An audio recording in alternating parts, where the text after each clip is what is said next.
Hey everybody, welcome to the Skookum Session Roundtable. And I'm happy to say this is episode 1 of season 3. It kind of blows my mind that it's been three seasons already. John, remember back, when we started doing this? I mean, it's flown by. It really has. I think we've had some good times over the Long time. course of the yes, very long Yeah. time. What number? What number is this one? This is episode 1 of season 3. That's how we're gonna. Well, that's a good count, right? It is.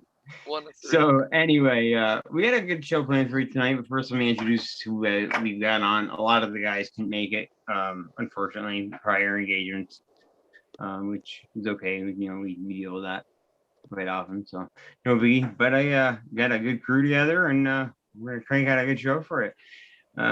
First, we will introduce Nick Batman Valenti. Is that the way you wanted it? Right. Wow. No, we have Mr. Nick Valenti. Man, I highly respect. And I will say this: he's gonna get annoyed with me over the next season. He is one of the best minds in all of these fields. Any of these fields you mentioned, he's brilliant. Great guy, good friend of mine. And it's an honor to have him aboard. So, Nick, good to have you, buddy. Great to be here, Jeremiah. Great to be here. Next, we have a gentleman who is definitely one of a kind. I've known this gentleman for quite some years now, and he too, I gotta give credit where it's due. He is very smart. This is one of the best trackers I know. Just an a skill set that's just amazing. And that would be Mr. John Schweitzer. Is it Schweitzer tonight, right? Not Switzer? Schweitzer. 1 T. 1 Okay. T. Yeah. Okay, I got it. No, thanks for coming back, John. It's good to have you back, man. I haven't seen you in seems like 20 years. Yeah, it seems that long, doesn't it? Have I It aged? does. My hair got gray since the last time we saw each Yeah, I don't notice it. It might have gotten a little. Hey, listen, it's distinguished looking, well, so yeah.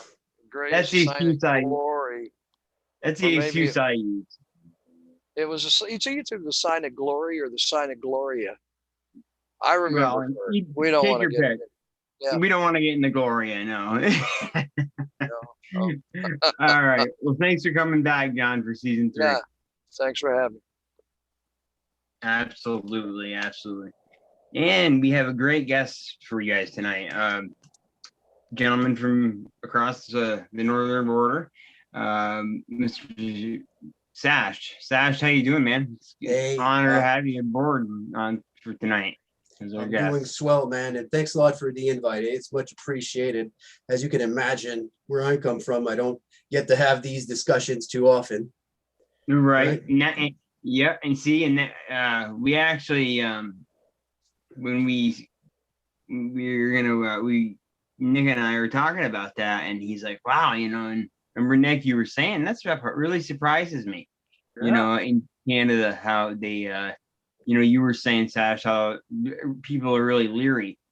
But you think it's probably a little different out in Western Canada, I'd imagine. It absolutely is. Actually, yeah, I might be incorrect, but it seems like it's pretty much over here in Quebec. Okay. And I don't know if it's the French rationale, right? The fear of ridicule, right? But people don't really discuss the matter. People don't seem to be paying too much attention about that, right? Like I said, in recent years, it seems that across the border with you guys, I mean, half the people believe, right? And or have seen. And over here, it's still like, an old wives' tale. So it's pretty ridiculous, I find personally there, because east of us to Ontario, There's like the second most sightings in Canada, right after British Columbia, right? Yep. Down in New York, you're right. You're an hour away from me, brother, and everything's going down there. Vermont, right? Going down there. Yep. Maine, going down Very there. active.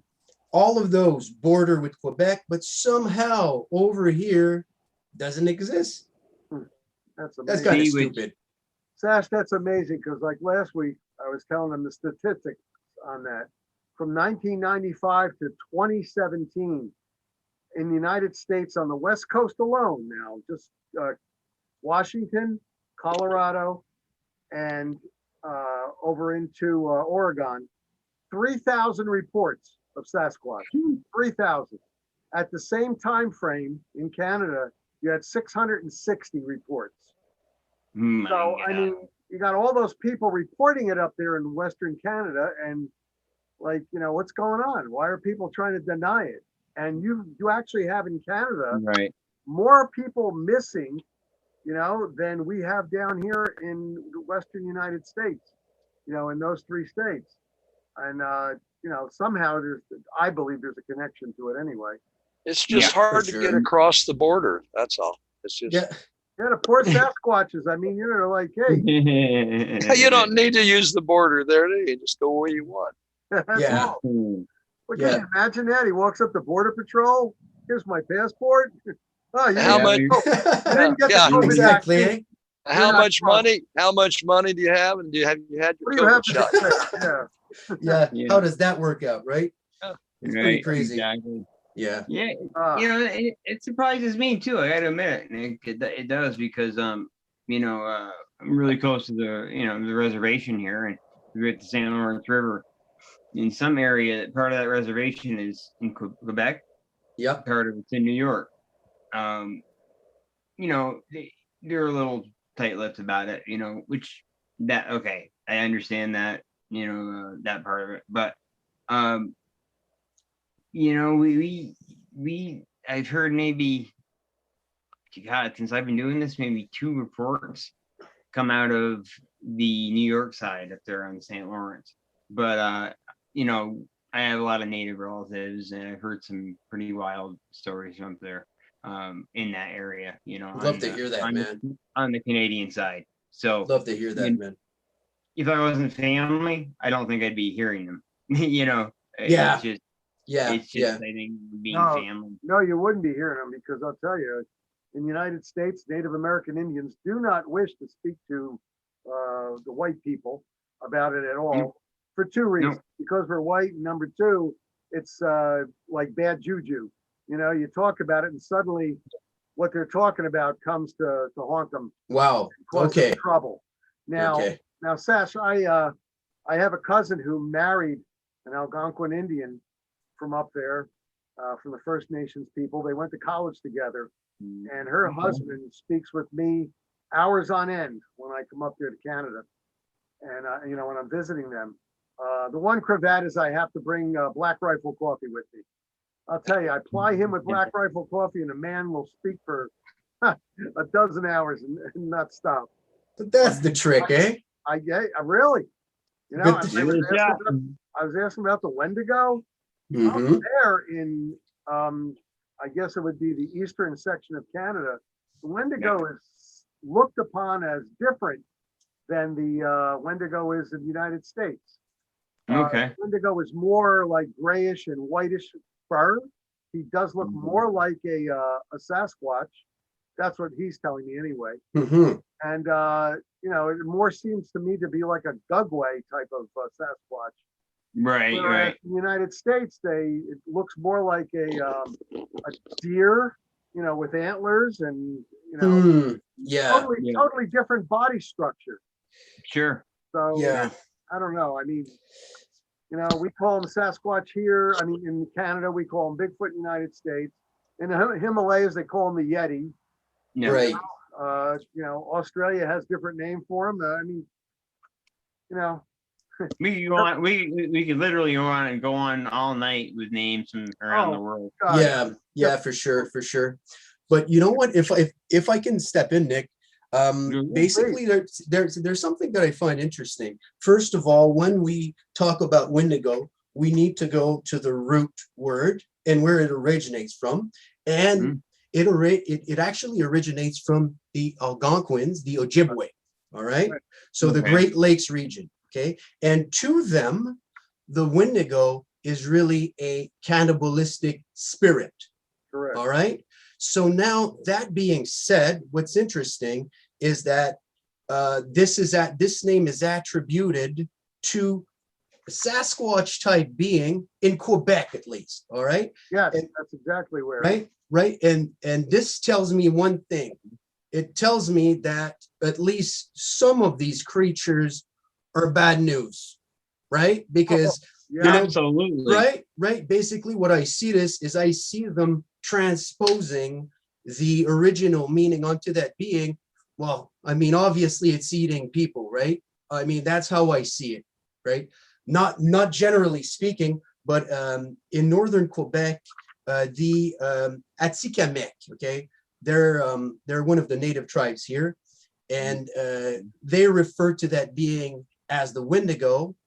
And I haven't really communicated with them because you remember, Jeremiah, like I told you that somehow, and maybe this applies to the US too, but there seems to be a gap purposely installed between the First Nations and the common population. All right. So it's very hard to communicate. Just like you said, if you don't know any Native Americans, it's very hard to get in touch with them. So, I just got that off just listening to different people from here. But as far as these creatures are in northern Quebec, it seems that they're bad news. They're very bad news. I mean, a lot of them kind of are, the Algonquin Indians that I've spoken to, through my cousin's husband, in Quebec, by the way. They do not like the that creature. And I mean, some of them, I believe it's a gugway, a form of a gugway, that Wendigo that they're talking about, because they just, I think they'd rather have a dog man than have that Wendigo around. Seriously. Right. But it's funny how if you go up north, man, it's seen as a different thing. Yes. Yeah, it is. But 1 second, Sash. Travis, you there? Yeah, y'all hear me? Yeah. Good, bud. Hear you. How you doing? Good. How y'all? Good. Great to hear your voice, brother. It's been a long time. Yeah, it has been a while. Have you met Nick? No, I have not. Hey, Travis. Good to see Nick, how you doing? Nice to meet you. Nick is now part of the squad with the as far as the shows go. So you guys have hit it off good. Travis kind of taking a little furlough right now. We all get busy, Lord knows. But and Travis, our guest, this is Sash. He's from north of the border, up my way. So we're just to catch you up, get you up to speed. We're kind of talking about, he was telling me how people are very close-lipped in Canada. Well, where his part of Canada, which I was talking to Nick after, and he said, "Boy, Jeremiah, that really surprises me." And I said, "Well, it does me too, because you got look at all the sightings out of Canada. How active it is." But as Sasha was just saying, you think it's more Eastern Canada, where they're more close-lipped. Absolutely. And actually, like I said, I think it's more Quebec guys. And I think that there's a cultural barrier there. Okay.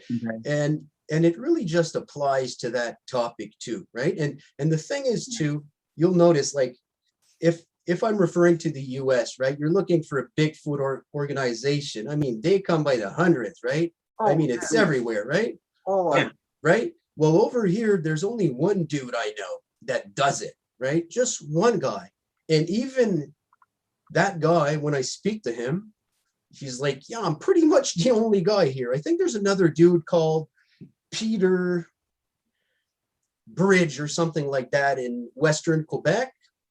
But I mean, you see, so like I can't even vet that. So that's how small the, if you want to call it community or people that are interested in the subject are. There's literally no one. So it makes it extra hard to get in touch with people. Super hard. Like, I mean, you can't even approach somebody over here and be like, hey, do you see something weird? I mean, as soon as you're going to talk about Sasquatch or Bigfoot, they're either going to feel ill at ease, or they're simply just going to brush you off. So it's, you know, it's just the way it is, man. Sure. You know what, guys, I think it could possibly be because the first area of Canada that was settled was Quebec, because it is on the eastern coast, okay? And then they moved across. I think that Quebec just seems to be more modernized.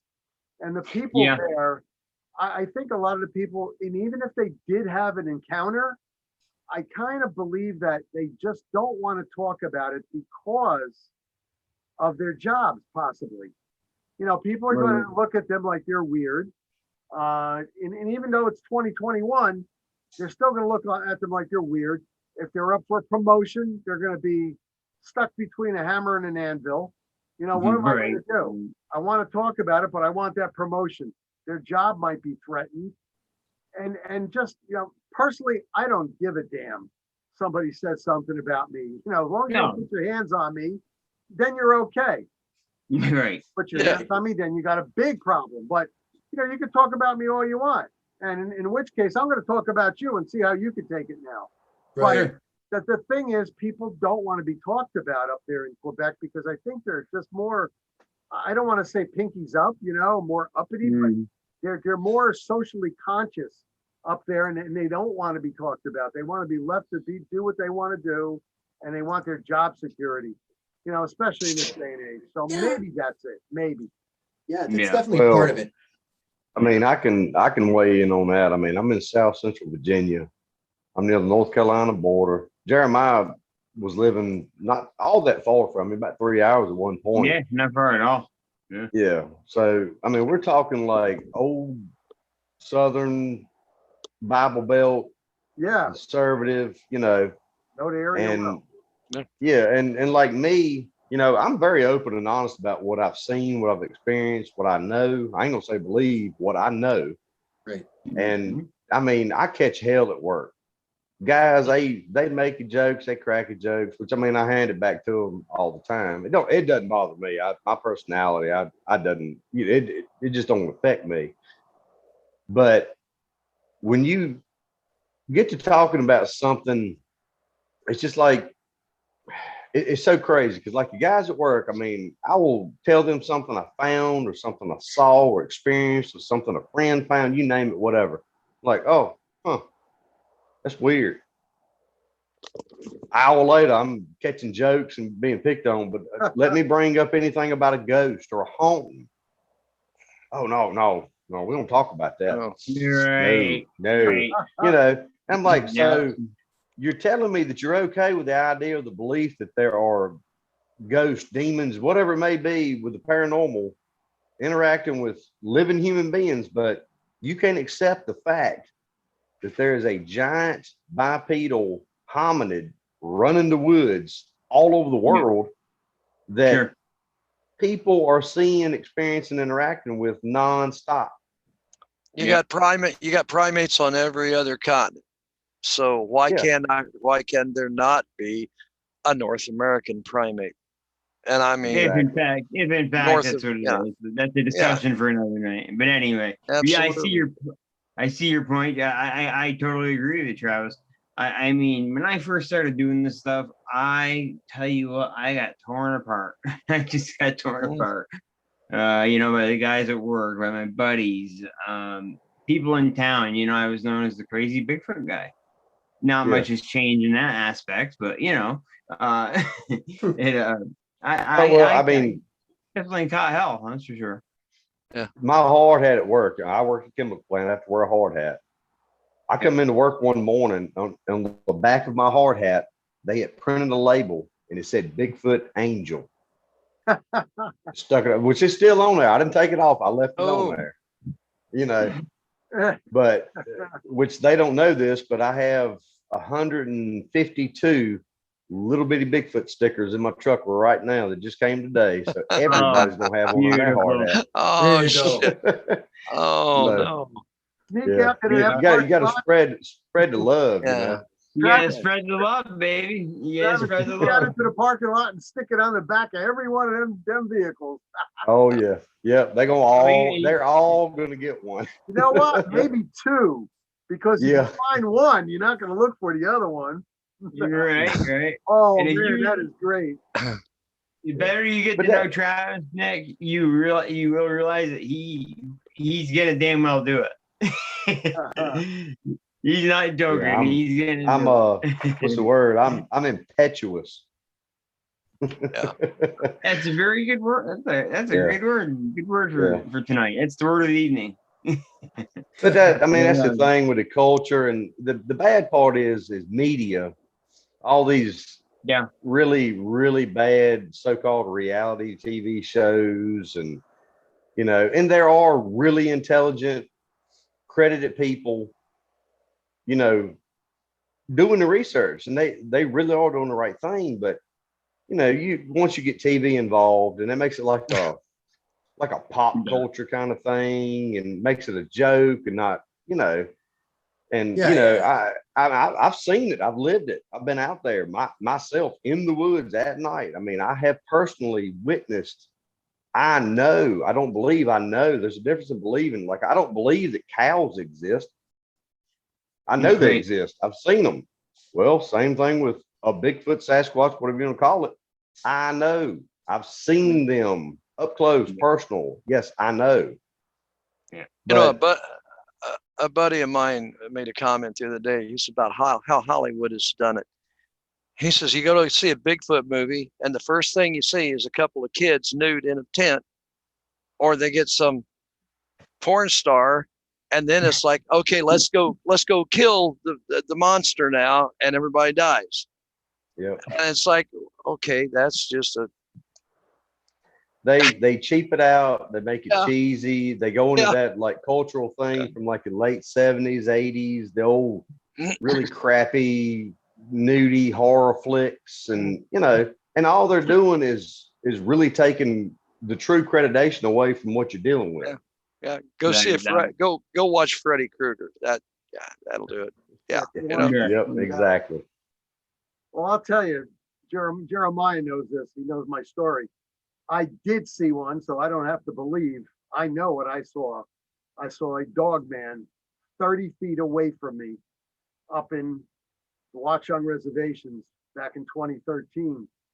And I totally lit it up with my Jeep lights, 500,000 candle power, and I know what I saw. And I do know the difference between a black bear and a 7.7 inch, 7 inches tall dog man. So, and you know what? The difference here is I went back to work the next day, and I got the guys that I work with, and I got the rest of the guys on Bravo team to come with me. And we went back up to that area so that we could search it out. So nobody gave me any shit. Nobody said anything bad.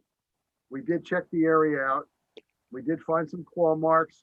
One of the guys found a footprint, and then the creature just walked right off into the leaves, into the brush and everything. So there was no more footprints, but there was a footprint, and there was a claw mark. So if anybody didn't believe me at the time, I mean, and none of these guys said, well, it was probably a bear. No. That wasn't a bear claw mark, because if you looked at the footprint, that's not a bear print. Not a bear print at all. So I was lucky. I had 6 armed guys come with me, including myself at 7. And we checked the area out. But that was something. I mean, like Travis said, I don't believe it. I know what I saw. Exactly. Yeah. Same here. I'm in nowhere. I'm not a believer. I'm in nowhere. Exactly, guys. Same here, Nick. I saw my my encounter with that big female 30 feet away. I mean, so I know it wasn't a bear. You know what I mean? Yeah, come on. And there's people out there that would say, "Oh, it's just a bear if you stick a boar." No, it wasn't a bear. I mean, it wasn't a guy in a So darn in a insulting, hairy suit. What's that? I said it's so darn insulting. I find, like those guys, like, nah, you saw a bear, and most of those guys too are like city slickers. Okay, go in the woods maybe once or twice a year. Okay, and then they're going to tell people who spend their entire lives in the woods, who've seen these things, they're going to tell you what the heck lives in the woods. I mean, that's just insane. That doesn't make any sense to me, guys. No. Sash, Well, Sash, I had something to compare it with, by the way. I originally stopped my Jeep to check out what I had to check out because there was a bicycle chained to a stop sign. And I thought that this thing was standing there eating a human because it had something in its paw and it was coming from its paw to its mouth and paw to its mouth. And as I came up to it, I stopped. I got out with bear spray in one hand, a Glock 10 in another.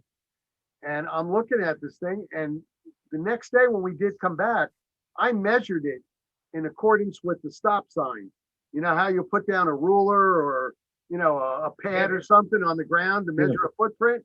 Well, we took a ruler up to where I thought with my eye, I saw how high. And this stop sign was 8 feet tall. This thing measured 7 feet, 7 inches. Wow. And, when we put a tape measure to it from where I thought it was. Now, there's no black bear. This is my point. There's no black bear that's over 6 feet tall. Not that I've ever seen.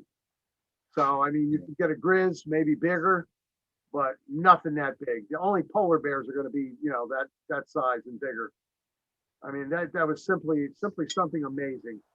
Well, I mean, I can compare to that. We actually hired a new guy at work. He started about a month or so ago.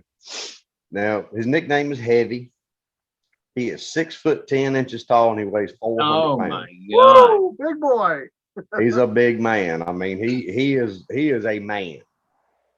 And What do you think he weighs, Travis? Just to out of curiosity. 400. 400 pounds. Whoa. Yeah. Yeah, he is proportionally his size. He is a big man. Does he lift? No, he doesn't. He's just that big. He's just a great big giant dude, And That's you can't a big appreciate him man. until you stand there and like I'm talking to him, looking up at him. But That is a big man. Let me tell the you one that I saw Give me 1 second. up close, Trying to roll in. the one that I saw up close that I had, y'all don't all know my story, but I've seen more than one. I've only seen one really up close and really good. I've seen them. I've seen a couple in the FLIR and I've seen one in night vision, and I've caught a silhouette of one from a distance at night. But the one I saw up close was 25 feet that I actually managed to hit with a LED tack light on my rifle. Right. That had snuck around behind me. So I got a extremely brief, quick look, but the point I'm getting at is this guy we hired at work, Heavy as we call him, he didn't hold a candle to what this thing was. So you're talking Sasquatch though, right? Yes, I'm talking about the actual Bigfoot Sasquatch that I hit with a white light. Right. This gentleman that I work with, I mean, he's a great big giant man. He really is, but he was nothing close to that. This thing, solid 8.5 feet. I couldn't even guess his weight, but I would compare his back because I saw him after he'd already turned to run. Right. And I would compare his back to the width of a sheet of plywood. Wow. I mean, you're talking about like a drink machine. Yeah. Right. That's, like 8 feet tall, really shaggy, like reddish, dirty blonde. I mean, just massive. Did you And catch for something that, I'm sorry, Did you catch any scent from him? Smell? I did not a bit. All right, because the dog man that I saw, I got a scent of, and this did not come from the deer. This was a mix of blood and urine, and the scent prevailed into the wooded area. Because when I went back the next day, it was still there on different parts that it touched. But when you're talking about 8 feet, I mean, and they go larger. This gentleman on this talk show that I was on, Ron Moorhead, he in Alaska, he found he found footprints for one that was a 15-footer. And there was one in Highland, New York that I gave over to Jeremiah. Jeremiah knows about this one. Yes. The lady took pictures and we measured it on the tree. This thing was 15 feet, Travis, 15 feet tall, because the eyes on the tree, and there was no branches on the tree. So nobody's going to tell me that there was a mountain lion or an owl up there or a raccoon. There was no branches on this tree that this thing was taking. She took the picture next to it. You know, so I mean, this thing was huge. 15 feet is crazy. I can't even imagine it. I never, the only one I've ever heard of that was the one that supposedly walked into that native village in Alaska back in the, I think, 1800s. Up until that, and since then, my wife did see one that was over 10 feet. He walked under the limb he walked under when we measured. You know, I measured from the ground up to the bottom of the limb, and that measured out at 10.6. And she said when he turned and walked underneath the limb, he barely cleared it. Maybe he had 2 inches of room, maybe. So we figure he was about 10 foot 4 inches, 10 foot 3 inches. You know, and that's big. I mean, think of the weight. You know, I mean, Jeremiah, how wide would the shoulders be, you think? She swears, John, and you know Stacy, she's not one. You know her personally. And, she could have laid across this literally, because she said, Jeremiah, I'm telling you, the width of the shoulders were 5.5 feet. You know, and then the front to back, you know, she'll sit here and tell you it was pushing 4 feet.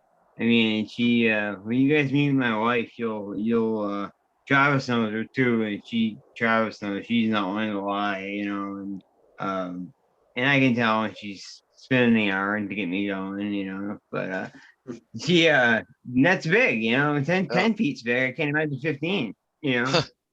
That's like just, I said, that Bigfoot guy, Ron Moorhead. Yeah. I mean, you heard him, and he found the footprints with 25 inches. That's just. He said that, and they had many prints. Number one, and number two, they measured the distance between the prints. And what was it, Jeremiah? 13 feet. Yeah.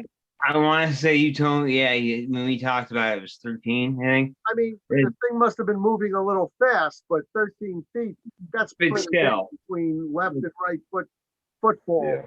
I mean, you're talking about like a legit straight up beast. Yeah. I mean, Travis, Jeremiah and I were talking about this. We're trying to estimate the weight. It must go between 3,000 and 4,000 pounds. Now, That's something insane. 15 feet at 4,000 pounds. That is just mind-boggling, guys. I'm going to tell you that female I saw in that swamp, you know, it's hard for me to estimate a weight because she was standing in the water, actually in the water. The water line came up to about, I'd say 6 inches under her knee. And from the water up, she was all of 7.5 feet. So, you know, 7. So, and she weighed probably, if I had to take a guess, I would say pushed 700. She was all 700. So, I mean, size of a cow. Massive. So just double that. You're talking about you take like a black Angus bull. Yes. A prize black Angus bull. You're talking like 2,500, 3,000. You know, that is a massive animal. You know, I live in a very rural area, so yeah, we have a lot of cows, but imagine that bipedal. Anybody that doesn't know what Travis is talking about, go to your 4-H fair this year if they have it. Go to your 4-H fair and walk through the livestock building. Yes. Look for a big bull. Yeah. Sash, you got any you said you had some experiences you wanted to kind of pick our brains about. Yeah, If you well, don't want to talk, oh no, I if you're certainly willing. do. I certainly do, guys. I got plenty to say, but obviously we're to each his turn. So look, I this Yeah, is that's good. this is where it gets crazy. Um, okay, so for me, I just want to point out that I always thought that the creature was real. Okay, and actually, it never really impressed me because I was always into the weird and unusual, right? So in Sure. my mind, when people were talking Bigfoot, I was like, yeah, sure, right? I don't Right. see why it couldn't exist. So never super interested me until I saw some of Todd Standing's footage. Okay, guys, and I know it's controversial, right? We don't need to get Right. into, right, it's real or fake. What is he? But I'll tell you one thing. I do believe that at least some of his footage is genuine. Okay, but what Okay. happened is that I've seen one of his particular videos. Okay, and I'm not entirely sure if that one is real, but I swear to God, guys, I just lost it. When I saw that, it changed my mind because it's that footage where you see the face through the leaves, and it doesn't even look simian, for Christ's sakes. It looks like a feline. Okay, and ever since Yeah. then, that was it for me, guys. Right? Ever since then, I've been hooked. And what happened to me, just like to get back on topic, is when I was about 20 years old, I was going out with this girl, and her father lived in New Brunswick. Okay, and I don't know if you Right. guys know, but if we're looking proportionally, New Brunswick is the most heaviest wooded province. Okay, just like by proportion, right? Okay. And I swear to God, like her father picked us up. I lived in Quebec, and we went all the way there. And this was northern New Brunswick, and the area was already rural. And at one point, he's like, "Okay, let's go in the woods." And I'm like, "Dude, we're in the woods already, right?" I'm like, "What do you mean, let's go in the woods?" So we pack up the truck, and I swear to God, guys, we drove like for about, let's say, an hour, 2 hours on the main road. And once we hit the dirt road, we still drove about an hour or more. Okay, that's how crazy it is. So So you were out there. I was really out there, and like I told you, Jay, I'm not like I'm a city slicker, right? I'm not a woodsy type of guy. But I mean, like, obviously I live in Canada, so like I've seen plenty of forests. I had seen plenty of forests by that time. But once we got to the spot, okay, I have never seen such thick forest. Okay, just to give you guys an idea, okay, if you broad daylight, okay, if you're outside of the clearing, it's like almost if you were nighttime or at dusk because the trees were so darn thick over there. Never seen trees that thick. So point being here, we're just setting up camp in this clearing, and we're a little, we're like a little bunch over there, and my girlfriend at the time goes, far away to relieve herself, and she decides to go into a little trail to go into the woods, and because that's how thick it was, eh? If there were no trails, you can't even get into the woods. I swear. So she goes in there, and a couple of minutes later, a couple of seconds actually, she comes back with this look on her face. She looks perplexed, right? And I look at her and I'm like, and she's kind of, hinting like, over to the woods. And, I was like 20 years old. I mean, I was so macho back then. I didn't care about anything, guys. So I'm Sure. like, oh yeah, all right. So there's something that scared you there, little lady. So I go, right. So I go I go there, I follow that trail, and about, I don't know if it's like 10 meters in or something, not very far, something strikes me ahead of me. And uh, I'll tell you my perspective back then and now. So back then, I'm like, oh shit, that's a bear. And Okay. it was actually sitting, okay, like I only saw the back, okay? It was sitting and it was foraging at some big log, like Winnie the Pooh style, right? I thought it was like getting honey or something, but like I said, I'm not a I'm not an outdoorsy guy, so that was enough for me, right? I saw it, and as soon as I'm like, oh shit, it's a bear, I just got out of there, right? I just got out of there. But then what happened, guys, is that once I got out of there and I went to my girlfriend, I'm like, fuck, so you saw the bear, right? And she's like, yeah. She's like, yeah. And, I never, this is where it stopped, right? But then what happened is that years later, I saw the infamous, and this is, by the way, you guys know more of that than me. You can tell me if that's fake footage or not. I certainly don't think it's fake. The Mississippi skunk ape footage. I've seen it, Yeah, and I've seen it. Right? I personally, Yeah. I gotta lean towards the legit side. I don't know about you, John. I feel like it's real. Right, guys. I do. It hasn't. If it's not real, that is one of the best hoaxed films ever made. I will say that personally. Absolutely, absolutely. Okay, and actually, when I saw that, it all came back to me, right? Because then I'm like, fuck, where did I see that? Right. And then, and here's the interesting part, guys. Like, okay, I can't vet that what I saw was a Bigfoot, but here's some interesting details. First of all, I was far away from it, but I could see that this thing sitting down was huge. Okay, like I would estimate that this thing was at least 4 foot, if not 5 foot tall, sitting on its bum. Okay. And second of all, it was the hair. I clearly remember it was brown reddish. It was actually reddish. Okay. So here's the deal. You guys can correct me if I'm wrong, but as far as I know. Question, real yes, fast. John. Yes, John. Was it hair or was it fur? It was too far for me to see. Okay. But I'll tell you one thing, John. Okay. As far as I know, there's no red hair bears in New Brunswick. It's all black bears and they're tiny. So I heard, and that's people from New Brunswick that are telling me that, right? They're black bears and they're not that big. So now I've seen something that is way larger than what's supposed to be. Then on top of that, I remember clearly that it's the fur or the hair, right, is red. And then after looking at different reports, I see that particularly in the New Brunswick and Maine areas, more often than not, Sasquatch is reported as having red hair. So, guys, that's my experience. It's not extraordinary, but you tell me what I saw, right? You draw your own conclusions, gentlemen. Right? I'm gonna ask this. The two I've seen, one in artificial light, one in ambient moonlight, the texture of the hair was not like, I've seen bears, deer. I hunt. I've been in the woods my whole life. I've seen them all. Coyotes, you name it. I've killed them.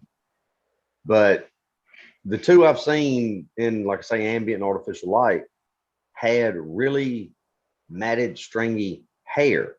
Like a muskox? Yeah. That's a great comparison. Yeah, I've always compared it to like a cheap Halloween wig at the Halloween store, because it's like stringy and just unkept, and it was like that detail really jumped out at me, because everything I see in the woods here is smooth and slick. Just slick, smooth.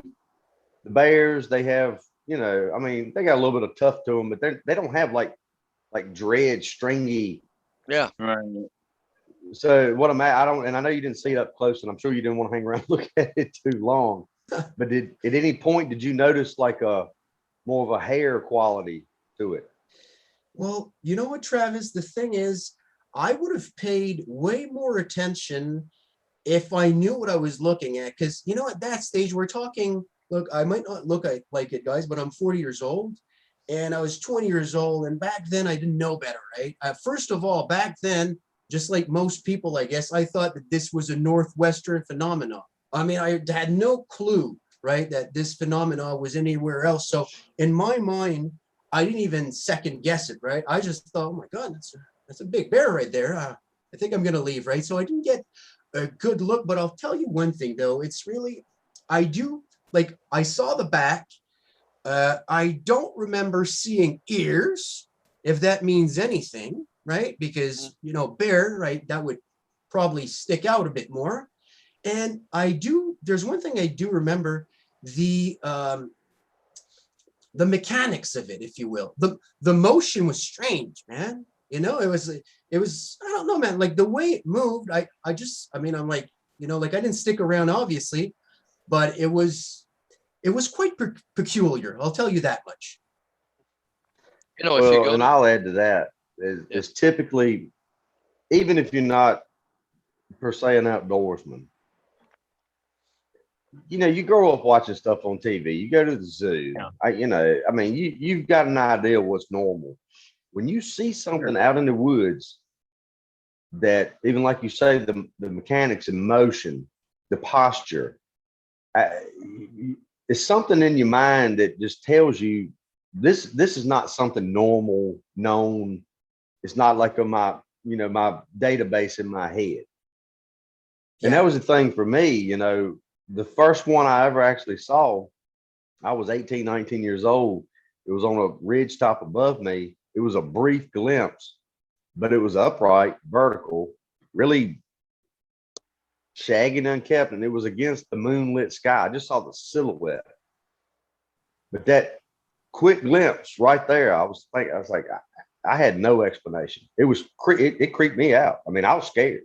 I was by myself, middle of nowhere when it happened. Right. And you know, just deep down inside, I just knew I saw something that just wasn't normal or natural to anything I had ever seen in my life. Right. you know, when It is hair, you know. well, I when you will met, agree. It's hair. It's not fur. I will say I will agree with you on that, no doubt. when you're wanting to see, oh gosh, how can I say it? I live in the country. A lot of us live in the country. A few of us live in the city, and I'm not going to include the people that are here that live in the city. All right. But I've had people come to me and go, I know what a bear acts like. Well, how do you know? Well, you know, there's a grizzly bear down here at the zoo in Indianapolis, right? Okay. Well, you know, it's like, I'm sorry, but that bear is sitting there in the shade going, well, let's see, it's almost feeding time. Yeah. He's waiting to hear some keys jingle, and he's just as docile. I mean, you get one out in the wild, there's no keeper. There's no keys jingling. He is doing two things. Well, more than that, sleeping, eating, or making love. You know, You're right. Absolutely. so they're going to be totally different in the woods. So don't rely on something out of a zoo. Yeah. You know, even elephants don't act the same. You know, but Yeah. anyway, that was just something that I caught on here. No. That's true. No, That's true, John. I think that was a good it was a good thread in there, John. Yeah.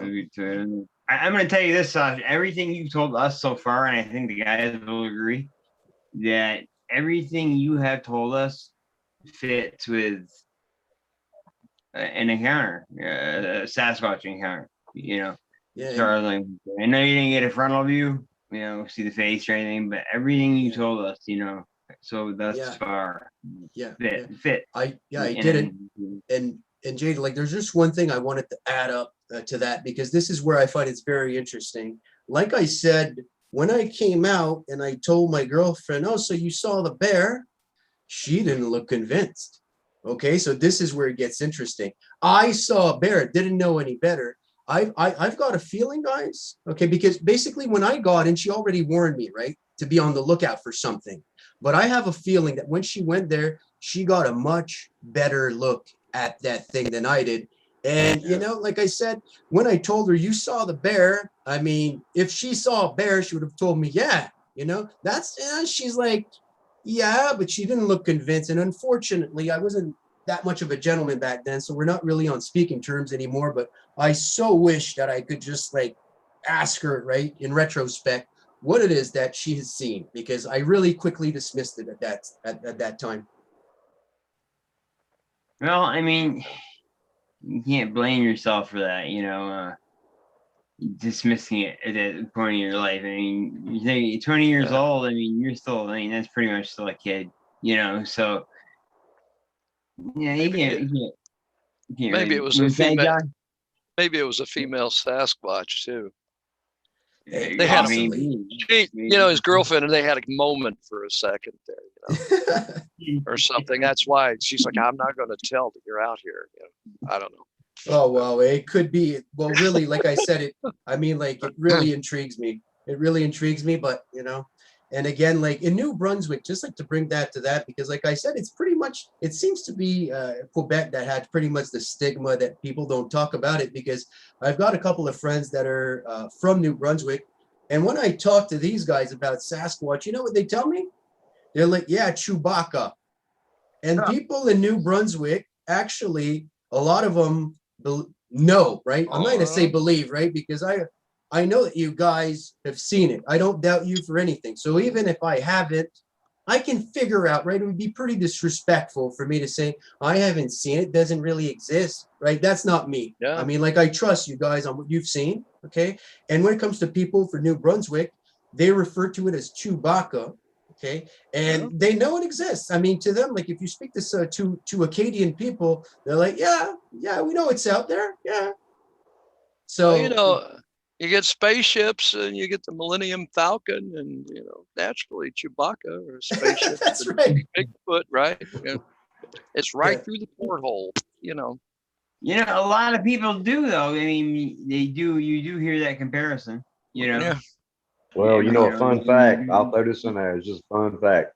When they filmed Return of the Jedi, I cannot remember the man's name that played Chewbacca, but they specifically told him, do not ramble around in these woods in that costume because you may get shot. Yeah.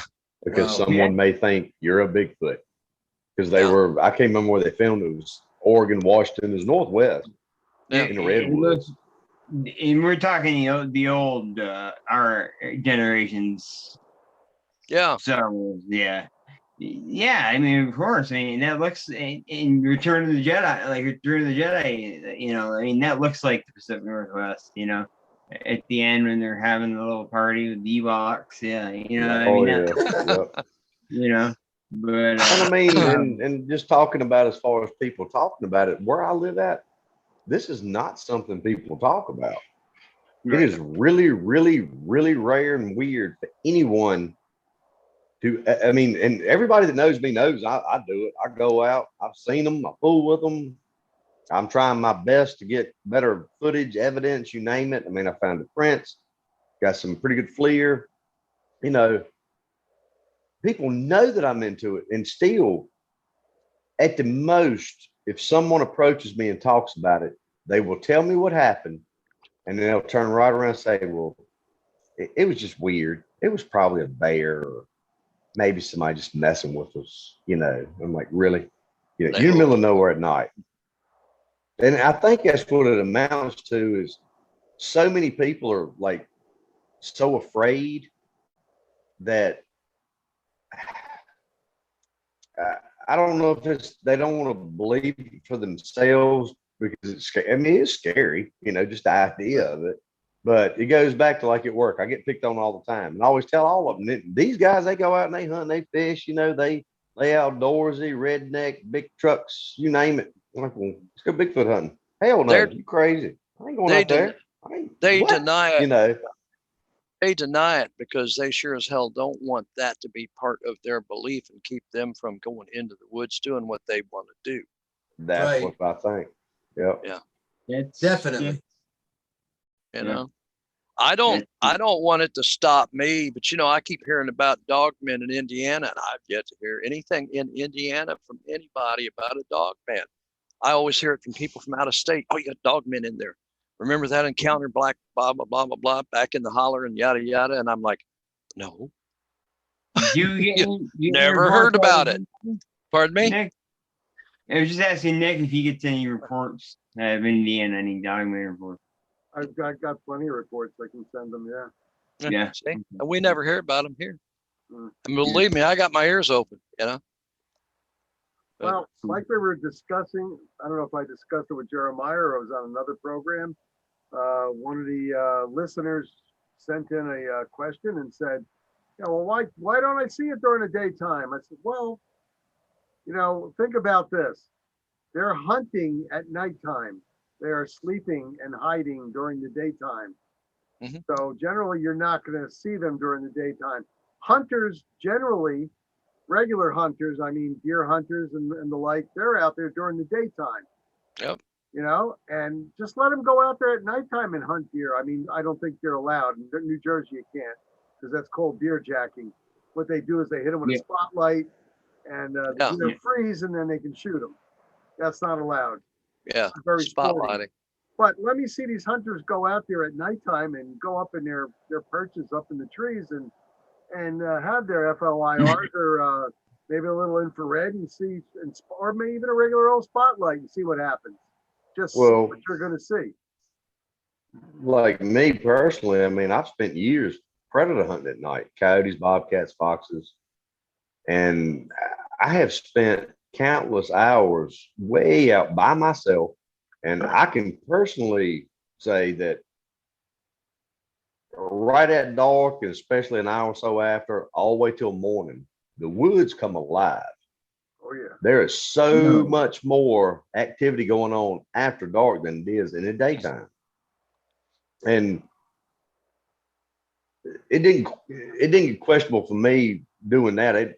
This started early on when I was a teenager, when strange things started happening. And of course, us being young, you know, we were more curious than afraid. So we went out there. Sure. And the more we went, the more interactions we got and the weirder it got. And it finally culminated to actually some really close spooky, I would say. But when I say spooky, we were never harmed in any kind of way. But on the other hand, when you're out in the middle of the woods at night, and you know there's something really, really big and smart creeping around you, it's scary. That's the only way I know to put it. It's like you're back in the food chain, you know. That's right. You're not at the top. Did you ever notice that the bugs stopped, you know, with their noises, and the rest of the animals, everything got quiet? Yes, yeah. I mean, like the woods go dead. Yeah. Oh yeah.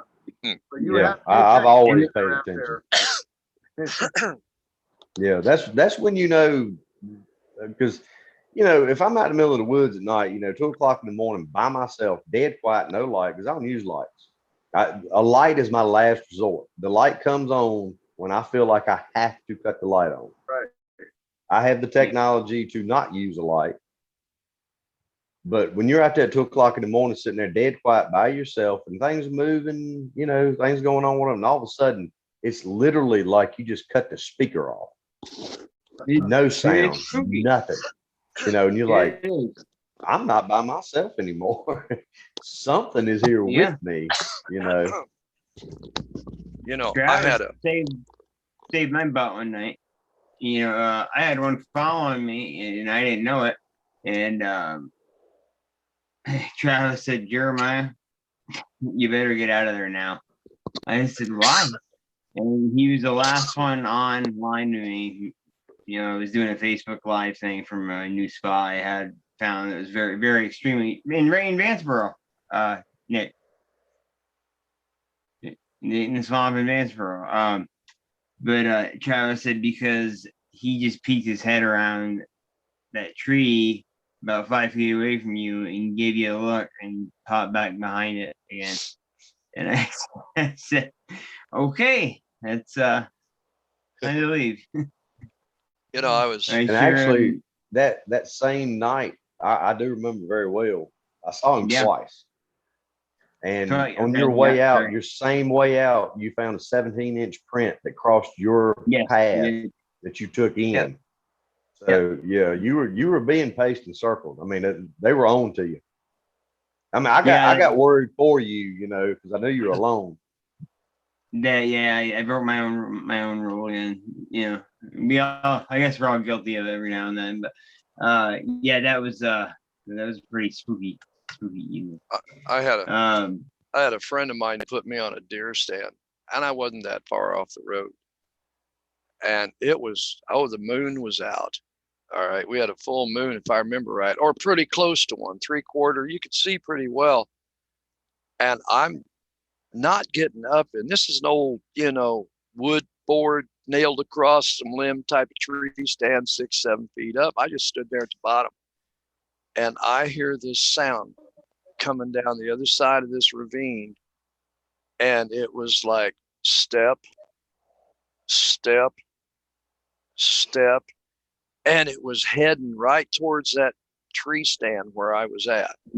Oh, And I'm getting kind of concerned at this point. I'm thinking, okay, I've got a 12 gauge loaded with slugs, and I'm standing there getting really, really concerned. And this thing got within about probably 4 feet of the tree, just taking these bipedal steps as it sounded in this autumn leaves. I come around that tree with a shotgun, and this raccoon looked at me, and his eyes went like this, and so did mine, and we both split, right? But it was all over just a raccoon, man. You know, it was a pretty damn big raccoon. He probably could have beat my ass if he wanted to.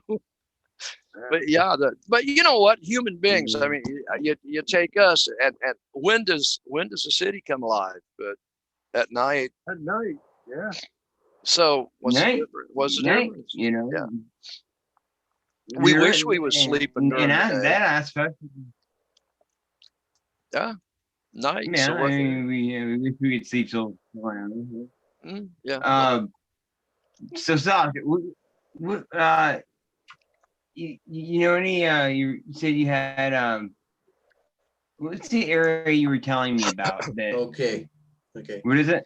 Yeah, so that area, okay, is actually, okay, on our side, it's called Covey Hill, okay? And Okay. this is a foothill of the Adirondacks. It's not very high, okay? It's about 300 meters, but it's Okay. massive, okay? It covers, I think, if it's not 75 square kilometers, it's 165. Wow. So it's like a huge plateau, and half of it falls onto the New York area. And where it falls onto is called the Gulf Unique Area. It's a state park. And I'll tell you why I got interested into the place is because I figured, okay, that I would look, I'm always on Google Maps. I'm a bit of a geography nerd. So I was looking on the satellite to see the areas where there would be unbroken forest, okay, between Canada and the Adirondacks. Okay. Right. And this is where I zoomed in. It's in, I mean, like it's right up, I mean, like it's in Clinton County, right? And Yep. it's actually in Moores, New York. Okay. Okay. I Ta- know okay. exactly Okay. where Town that of is, bro. Moores. Town of Moores. So basically, Okay. I looked, Yeah.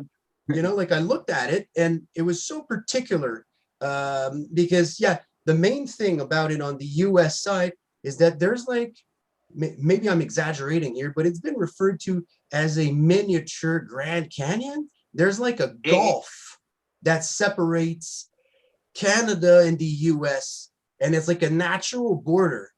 Okay. In that area of like Moores and you know that whole area, I know what you're talking. I know what you're referring to. And just to throw this in there, that is an extremely active area. Well, you see, that's why I got in Extremely. touch with you, right? That's why I got in touch with you, because I figured, look, I need to speak to someone, because, you know, like you always hear, okay, sightings in New York, like everywhere, right? And like in the Adirondacks, Yeah. I mean, like if you look at the BFRO website, okay, I don't know how much credence you guys want to, you know, give to that, but I mean, I was really surprised to see that in the Adirondacks, there's only 2 recorded sightings on their website. And I'm like, how can that be, right? How can that be? That makes no sense.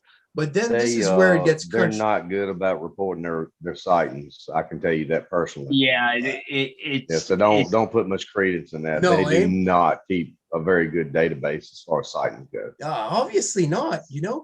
And this is where it gets interesting, guys. This is where I want to go with that, with this unbroken forest line, right, between the Adirondacks and Canada. So get this, guys. right. Okay, so I zoomed in on that area because this is where I saw where it was most forested, wild, the wildest area, I mean, between Canada and the Adirondacks. And when I went up and I looked at the BFRO sighting, you know, like just like for the heck of it, I saw that Sure. the 2 sightings that are recording, one of them is by Chazy Lake, and the other one is right next to the town of Saranac, Oh, next next to Chazzy Lake again. Okay, and this is where it gets crazy. Chazy Lake, yeah. Chazy Lake, sorry, bud. So get this, guys. Yeah. So get this, guys. So this is exactly smack dab about 20 kilometers from that area. Exactly. I mean, tip top. So I'm like, bingo, right? When I saw that, and this is when I really became interested in the area. And what's crazy is that on the Canadian side of that hill, there are swamps, there are bogs. It is a protected area. There are species of, I mean, okay, this is off topic, but there are protected species that you don't see it anywhere, at least in Quebec. And somehow this is not a national park, right? Somehow this is not a national park. I know that there's a university, pardon me, which studies the area, but it's really like has nothing to do with, our topic. But it's like, like this place looks so mysterious. It looks like such a perfect environment for something to be dwelling in it. But then again, like I told Jay, on the Canadian side, it's all private land, first of all. Second off, and this is where it gets weird, and even Jay told me that doesn't make any sense. This is close to the border, right? Really close to the border. And the only thing that I was able to squeeze as per information from a local from over there is that, because I'm like, dude, is there something weird over there, right? And he's like, well, I don't know, He's like, well, I'll tell you that much. If you go in there, be careful because Border Patrol are right there. And I'm like, what do you mean they're right there? And they're on the Canadian side. What the heck? And not only are they on the Canadian side, obviously, guys, makes no sense, right? You're on the Border Patrol. You want to catch me on New York State, right? You don't want to catch me in Quebec. I'm not breaking the law at all. No. And right. And second of all, what the heck are you doing in the swamp? It's first of all, you're across that gulf, right? You're across that natural barrier. Right off doesn't make sense. Second, those are swamps right there. And Jeremiah told me right away, look, I know Border Patrol dudes, and they're not in swamps. They're going to go to, basically, it's not a good place to traverse, period, right? It's not a place where somebody would come across, would sneak into the US. I could name you guys, dozens of places where you just have to hop your fence and you're in a forest and you're in New York and there's no towns and there you go. Why the heck would you go across a hill, into a bog, into a swamp, across a gulf? I could walk in Canada. I'm so close. I could walk there, from Mountain Back. I could literally walk across the border. Exactly. Exactly. And like I said, the thing that I find weird too is, look, on the US side, obviously, there's a national park. So, and you can walk all the way to the Gulf. Okay. And people have said when you look into it, I think it's at least 60 foot. Some people said that at a particular area, the bluffs were over 100 meters. Now, I don't know if that's exaggerated, but I know for a fact that it's minimum 60 feet. And that shoots directly into a marsh on the New York side. And the water is ink black. It's really of an unknown depth. So there again, you can observe that area, no problem on the US side, right, by walking to it. But then on the Canadian side, you can't even access it. And quite frankly, if you look at the map, you're going to see that there's a lot more points of interest on the Canadian side of that area, but you just can't go there. So, to me, it just fascinates me. And this is a place, if ever I come back on again, guys, next time around, I'll make sure, I want to go there this weekend, actually. I want to go take a look at it. So maybe I'll have, something more to say about it, but definitely strange. Just really strange. Yeah, for sure. No, I'd like to definitely want to have you back on. We're going to be alternating shows. So, this weekend we're going to be doing our other show, and the following week after that, we'll be doing this show again. So maybe we can do a part 2, or, part 2 then, or schedule it for down the road after that, because we didn't finish our discussion as far as I'm concerned. Oh, You know, that's right. That's right.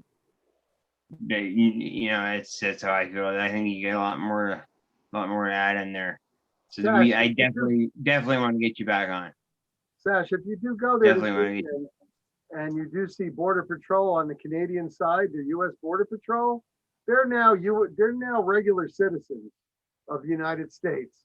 So I'd really be curious to see what they would say to you, because you could tell them you're on Canadian land. You have no law enforcement power here.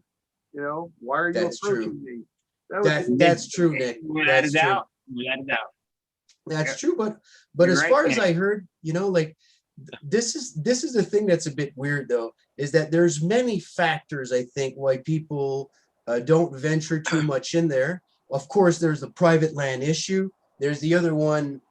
I mean, obviously, you don't want to get snipped by the Border Patrol. But the other thing is that it's straight up marshland and bogs. So, I can imagine, I mean, like I said, maybe for you guys, it's nothing. But for a city slicker like me, this is a swamp. There's endless mosquitoes. I mean, who would really want to venture into there, right? Does not make sense. Does not make sense at all. I mean, and even if Border Patrol had their hip boots and waiting around, You're right. for what? For what Exactly. Are they carrying high-powered rifles along with their sidearms? Or do they have bear spray? Do they have other things with them? Why are they there? That is curious. Very Jeremiah. strange. It is, and I said the same thing. And I heard that. That's very bizarre. Jeremiah, help me out here. History-wise, Yeah. the Sure. area that he's talking about, Yeah. wasn't that an area that was used back in the 1750s by Robert Rogers? Now, is this up I Rogers I wanna- Rangers? Because they I want to escaped. say They did go through a swamp. They walked a swamp for a long time. I'm just wondering if that's the I wanna area. Of say- course, that was at Crown Point and Fort, Carillon. it'd be near there. Yeah. Yeah. St. Francis. Not directly there, but it'd be near in the same vicinity. Right But, on St. Francis. Oh yeah, Yeah. yeah, it's a strange I'm place. gonna throw this in as far as Bigfoot goes. If you follow the waterways, yes. creeks, tributaries, springs, rivers, you name it, You'll they're find- gonna right. be, that is their highways. That's the interstate for them. Oh, yeah. That's You're gonna food, shelter, water, cover to travel, and especially, and Jeremiah, I'll tell you this personally, they're gonna be the places that we don't want to go. Right. We have no Mhm. reason to be there, and that's Right. going to be their retreat. So yeah, you're talking about nasty bottomland, swampy. There's nothing to draw you there. The average people. Your outdoor hikers, fun seekers, hunters, name it. Not gonna go there. I'm not going to go Right. sit down in the middle of a swamp to deer hunt. I'm just not No. going to do it. But that's where you're going to survive. For Exactly. food. Right. That's for the That's food, where- water, cover. Yeah. Yeah, absolutely. So- And on top of that, that's a protected area too, right? So I don't even think And that they you know, could they know hunt, that. right? Exactly. And another thing too, guy, and this is where, like I said, I'm all theory, guys, right? I'm new to this, so please bear with me. Do you agree? First of all, swamps, just like you said, Travis, right? You don't want to go in a swamp, so obviously they're going to be there.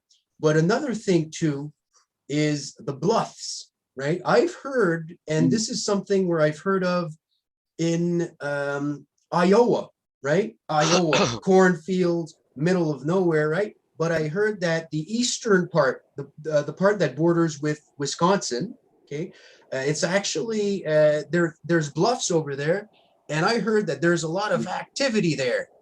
And this is what triggered me to say, whoa, on top of that being swampland, forests, borders also, we can't, that's another thing we could talk about, but borders, I find that borders are very strange. It seems like there's a whole lot of activities, whether it be between countries or even states, right, border, Yeah. there seems to be a whole lot of activity on borderlands. Okay. Sure. And once I heard that, okay, so it's not just swamps, you're telling me that there's actually bluffs in there? I mean, that sounds to me like habitat. Well, it's You funny know? you keep using the word bluffs. My hot spot, my most productive area, there is a very tall, almost vertical ridge line that travels a creek, and everyone calls it the bluff. Yeah. That's what we call it. Okay. So you've got the bottom land with the creek. Across the creek, you've got agricultural farmland, gardens, pastures. But on the other side is what we call the bluff. It's about 100 feet above the creek basin, and it's almost vertical, the majority of it. I mean, it's not easy just to walk or climb up it. And it's very remote. Right. And people just don't go there because, Yeah. I mean, you're talking like a 30, 45-minute walk up a creek bottom through Sure. completely uncut woods, no trails, just to climb up and almost, I'm talking like a 65, 70 degree, grade, still wooded, just to get up into what? It's where the 700, creek 800 comes acres of through. woods. Yeah. It's where the And creek comes the through creek and runs washes the along. side of yeah. Yep. The creek Yep. washed that It built side out. that. And this is all the foothills of the Blue Ridge Mountains where I'm at. Yeah. So it's a real good mix Right. of flatlands, bottoms, and then you got all those steep Yeah. hills.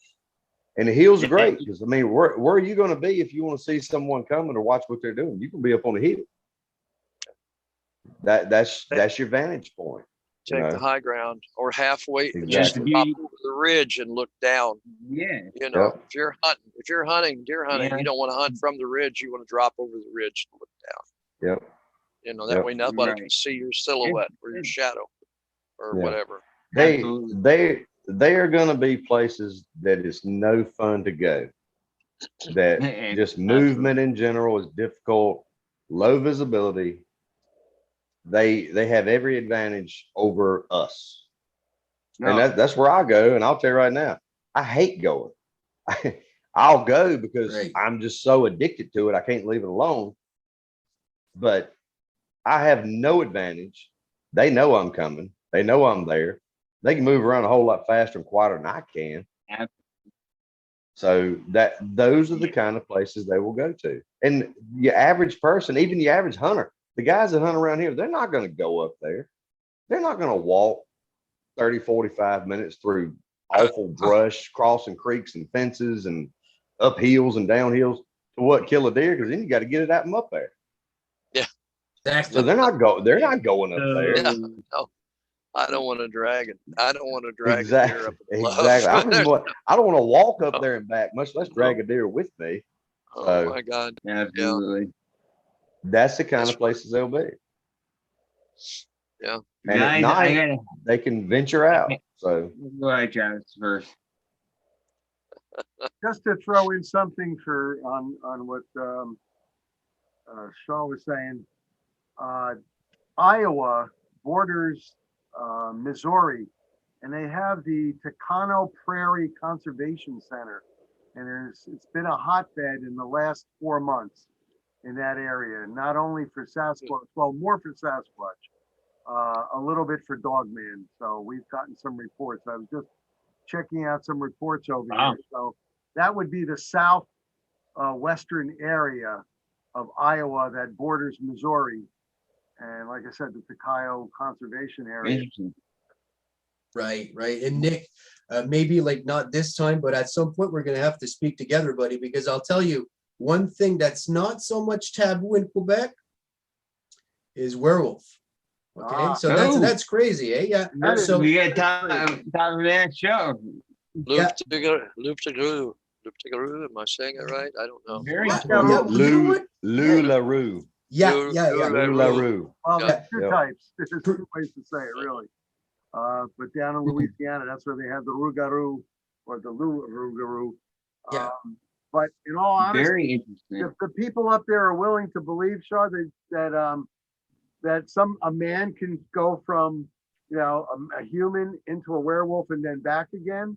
I mean, there's only one creature in the world that can do something like that, and that's a caterpillar. And it turns into a butterfly, and the butterfly Exactly. turns into a caterpillar anymore. The butterfly turns into a werewolf later on. Exactly. Yeah, But, and then they become Mothra in the Japanese movie. They all endeavor to become bigger. Yeah. But I mean, that's really strange that, you know, in Quebec they'll say, oh yeah, there's werewolves. Yeah, but I need to point something out there. I'm not saying that it's a general thing. I'll explain what I mean by that. There is an area in Quebec. Okay, there's a region. Right. Okay, it's a bit north of Montreal. It's between Quebec City and Montreal. It's called Quebec Center. Okay, Heavily French? Pardon me? French? Is it a heavily French area? Yes, it is. Yes, it is. Okay. There you go. Good. You're on the right track. Okay. And the place, okay, it's between, if ever you look it up, it's between Warwick and Drummondville. Okay. And the reason why I say that people are more open-minded is that for centuries there's been sightings, and to the extent that old timers are not going to deny it. And actually, you probably noticed, you probably already noticed, Nick, but there's one of the most popular werewolf or dogman sightings, if you want to call it, that occurred in Quebec. And the reason why it's so popular is that actually this thing came running by somebody, and that person actually got grazed, okay? Intentionally or not, don't know, but the guy actually got slashed with the claws, and he still has the scars to show it. He wasn't directly attacked, but okay. So, and for hundreds of years, and there's been several sightings in that particular area. So again, I want to clarify, guys, I'm not saying that Quebec at large is werewolf centrals and everybody talk about it, but for sure, if you go into Quebec Center area, and you talk about that, I'm pretty sure that you're going to get people pulling you aside like, okay, don't go telling, but I've got a story for you. Well, over in France, and it has trickled over into the French that moved down to Louisiana, where they call it the rougarou. I mean, you could just look it up.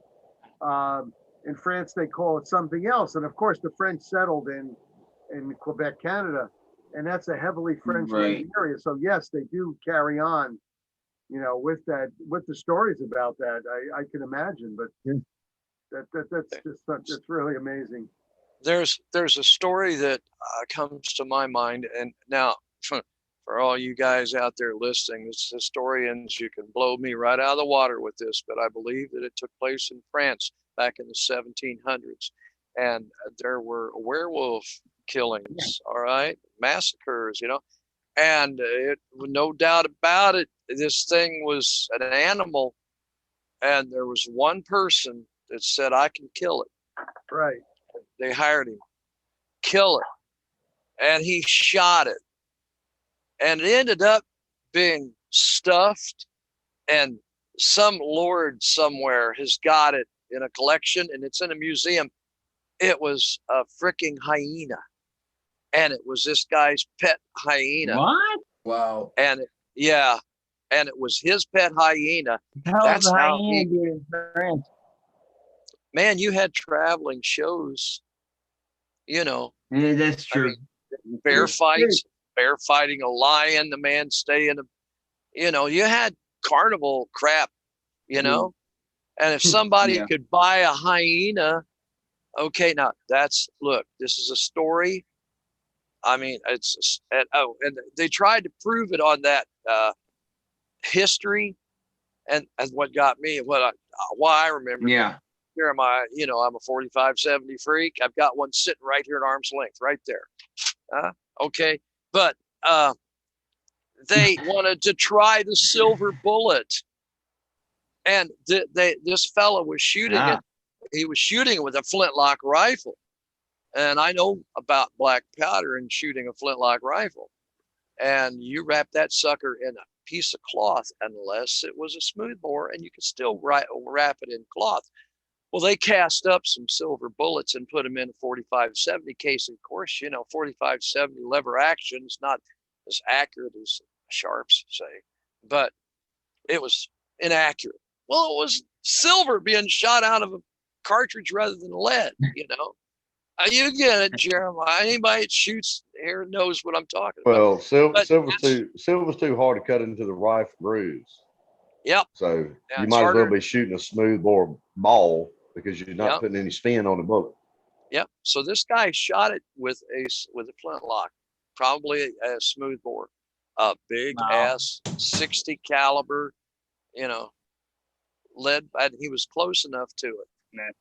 Silver bullet, who knows? Wow. That could have been his mojo that he was working. I shot it with a silver bullet. That's the only way you can do it. Very well good, After I fed him and took him out of the cage, I mean, that I probably got it bits and pieces, but that's the story in so many words. That's Isn't that something? guys. Look I it up. got a family function.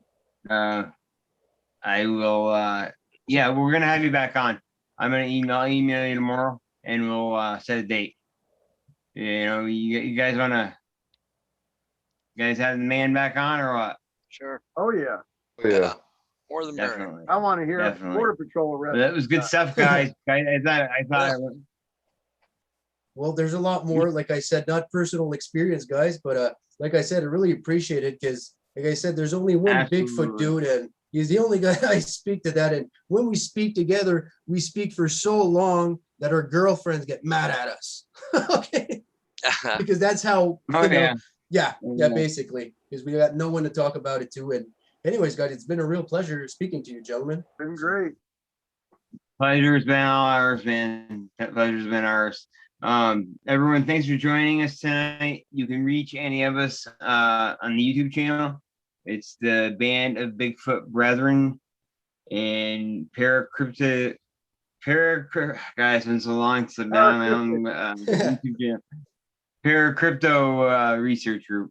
But type in one of the shows, Skookum Session Roundtable or On the Trail in Search of Living Legends, and you'll find the channel. You can get a hold of any of us through that. We're all in Messenger. Facebook us if you have any questions. So everyone, thanks for joining us. Gentlemen, it was great having this crew together tonight. Travis, thanks for coming on, buddy. Yes, sir. Sorry I was late. 60-hour work week. Man. Yeah, I got another one coming.